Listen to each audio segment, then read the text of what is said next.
This is One Broke Gamer Girl, and this is my review of Tina's Toy Factory for the PlayStation 4.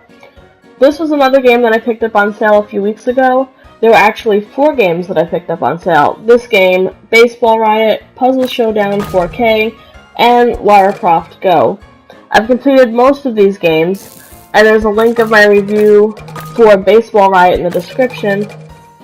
Anyway, it's hard for me to miss out on the sale, and I've been looking at this game for a while now. The price was right for this game, and so was the timing, so I picked it up. So, a little side note before we get started. For some reason, I keep wanting to call this game Tiny Tina's Toy Factory. It's probably because I'm a huge Borderlands fan, but for a moment, just think about it.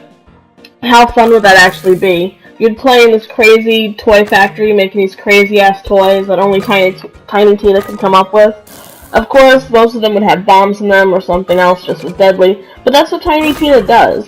Anyway, moving on to the review. If you're looking for a game with story, then look somewhere else because this game doesn't have it. There are 100 levels, and you get thrown into level 1 without any explanation, so you'll just go on your way following the first few levels as tutorials, before moving on to the next level, which is similar to the one before, and then the next level, which is also similar to the one before, and then the next level, which, surprise, is also similar to the one before. This game follows the same pattern as other games in this category, such as Bejeweled and Candy Crush, but there's a little twist because sometimes you have to create toys. I don't know why you're creating toys, but you are. While there are 100 levels for you to complete, I got bored after level 36. I'd already gotten all the trophies that were solos, and figured I was done with this game because it was the same thing over and over, without any creativity at all.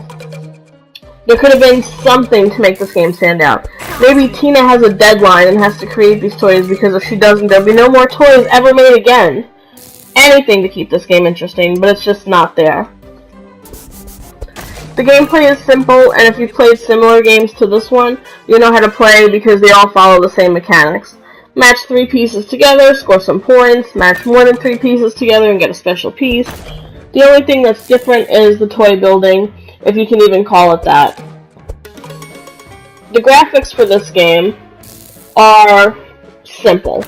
I understand it's a simple game, it has simple graphics, but I seriously hate to be insulting, but it looks like a 5-year-old made them. Don't get me wrong, I wasn't expecting AAA game type graphics, but I wasn't expecting the graphics that came out of this game either. It felt like no effort went into the graphics, which basically matched the whole game itself. Play this game and do everything the almighty list of trophy tells you to do, and you'll have yourself 12 super simple trophies that will take you anywhere from 30 minutes to 3 hours to complete. I finished this game in 2.5 hours, but that was only because I was in search of a co-op partner for the co-op trophies.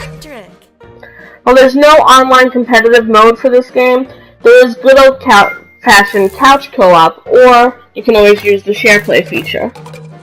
Shout out to LMD for helping me with the 2 co-op trophies for this game. Now, the co-op is basically the same as the rest of the game, but instead of playing against yourself, you're playing against another player to see who can complete the objective the quickest. While this does add some excitement to this overall boring game, it's not enough to keep it going and actually finish all the levels. Overall, I give this game a 1 out of 5. Here's what's great about the game.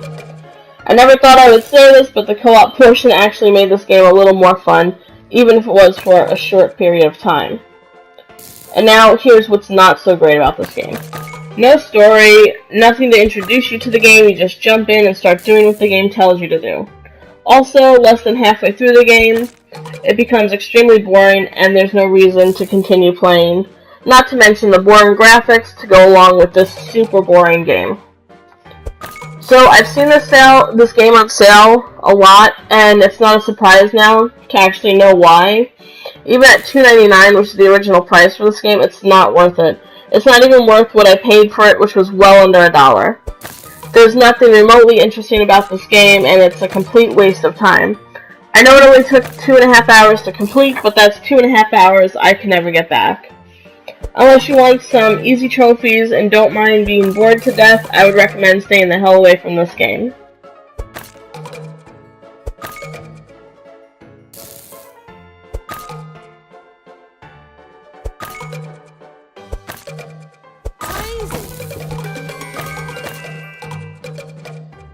Toylicious.